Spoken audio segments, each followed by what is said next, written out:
सकाळी उठल्याबरोबर एकच प्रश्न पडतो, तो म्हणजे नाश्त्याला काय बनवावं. आणि घरात जर लहान मुलं असतील ना, तर हा खूप मोठा प्रश्न असतो. तुमच्यासोबतही असंच होतं का? तर आज मी बनवते रवा मूगडाळ इडली, जी खायला अप्रतिम लागते. हलकी फुलकी आहे, हेल्दी आहे आणि सगळ्यात मेन गोष्ट म्हणजे लवकर बनून तयार होते.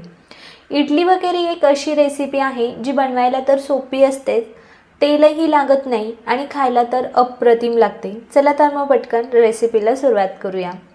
तर सगळ्यात अगोदर इथे मी 2 हिरव्या मिरच्या बारीक कट करून घेते, थोडीशी कोथिंबीरही बारीक कट करून घेते आणि सोबतच इथे मी थोडेसे काजू घेतले. यातले 5 ते 6 काजू मी मधून असे कट करून घेते आणि बाकीचे जे उरलेले काजू आहे ते मी बारीक कट करून घेते. सगळ्या गोष्टी बारीक कट करून घेतल्या. आता ना गॅसवरती एक कढई गरम करायला ठेवूया. यामध्ये 1 चमचा तूप घालायचं. तुपाऐवजी तेल वापरलं तरीही चालेल. आता यामध्ये आपण जे काजू असे मधून कट करून घेतले ते घालायचे आणि आता काजू थोडासा गोल्डन कलर येईपर्यंत तुपामध्ये तळून घ्यायचे आहेत. तर इथे काजूला छान गोल्डन कलर आलाय, हे आपण एका प्लेटमध्ये काढून घेऊया. आणि आता याच तुपामध्ये 1 चमचा मोहरी घालायची, बारीक चिरलेली हिरवी मिरची घालायची आणि जे काजू आपण बारीक कट करून घेतले ते घालायचे आणि लो फ्लेमवरती छान असं परतून घ्यायचं आहे. गॅसची फ्लेम कमीच ठेवायची आहे, कारण मोहरी काजू वगैरे करपायला नको, नाहीतर इडलीमध्ये ना याची चव चांगली लागणार नाही. आता यामध्ये रवा घालायचा. तर इथे मी 1 कप रवा घेतलाय. हा जाड रवा आहे, जो आपण उपम्यासाठी वापरतो ना तोच रवा आहे. बारीक रवा वापरायचा नाही. आता रवा ना 2-3 मिनिट छान असा भाजून घ्यायचा आहे. लो फ्लेमवरतीच रवा छान भाजून घ्यायचा. कलर वगैरे चेंज होईपर्यंत भाजण्याची गरज नाही. असा रवा थोडासा भाजून घेतला ना की इडली ही छान चवदार लागते. तर इथे रवा छान भाजलेला आहे. गॅस बंद करूया आणि आता हा रवा ना आपण पूर्णपणे थंड करून घेऊया. तर इथे रवा पूर्णपणे थंड झालेला आहे. यामध्ये 1 कप दही घालायचं. दही घालण्याचा व्हिडिओ माझ्याकडनं स्किप झालेला आहे. यामध्ये मी 1 कप दही घातलेला आहे. जेवढा आपण रवा घेतलाय ना तेवढंच दही घालायचं. दही छान आंबट असायला हवं, म्हणजे इडली ही छान चवदार लागते. आता यामध्ये ना 2 चमचे भिजवलेली मूगडाळ घालायची, भरपूर अशी बारीक चिरलेली कोथिंबीर घालायची, चवीपुरतं यामध्ये मीठ घालायचं आणि हे सगळं साहित्य व्यवस्थित असं मिक्स करून घ्यायचं. मूगडाळीमुळे ना इडली चवदार तर लागतेच आणि मूगडाळीची ना छान अशी क्रंची टेस्ट येते इडलीमध्ये. सगळं साहित्य इथे मी व्यवस्थित असं मिक्स करून घेतलंय. आता यामध्ये ना थोडं थोडं करून पाणी घालायचं आणि व्यवस्थित असं मिक्स करून घ्यायचं. तर इथे ना मला पाव कप पाणी लागलंय. 1-2 चमचे पाणी तुम्हाला कमी जास्तही लागू शकतं, कारण दही तुम्ही किती घट्ट किंवा पातळ घेताय त्यानुसार. सगळं साहित्य व्यवस्थित मिक्स करून घेतलंय.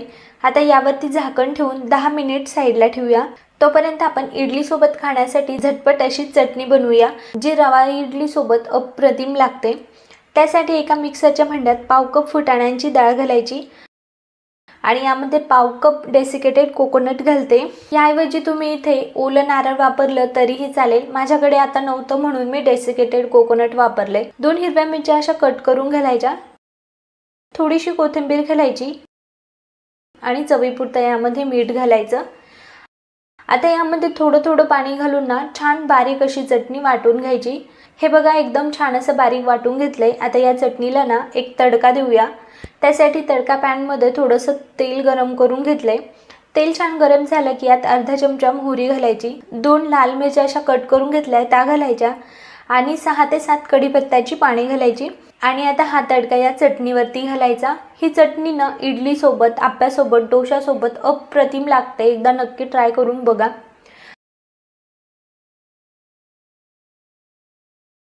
आता इडली बनवण्यासाठी स्टीमरमध्ये थोडंसं पाणी गरम करायला ठेवलंय.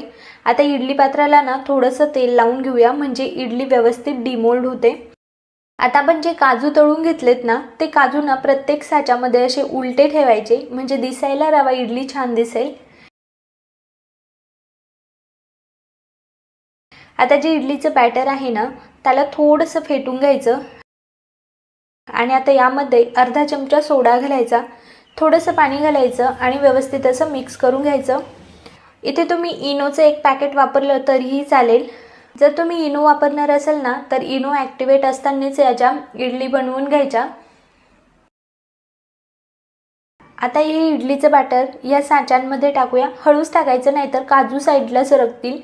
तर सगळ्या साच्यांमध्ये हे इडलीचं बॅटर टाकायचं, थोडंसं टॅप करून घ्यायचं.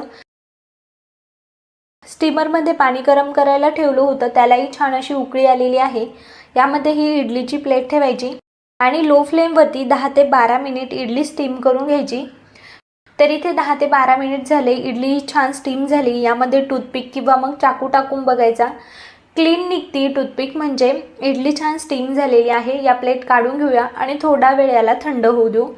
आणि हे बघा, इडली मस्त अशी फुगलेली आहे, छान अशी जाळी पडली इडलीला. एकदम हलकी फुलकी इडली बनवून तयार आहे. नाश्त्यासाठी किंवा टिफिनसाठी बेस्ट ऑप्शन आहे. एकदा नक्की ट्राय करून बघा.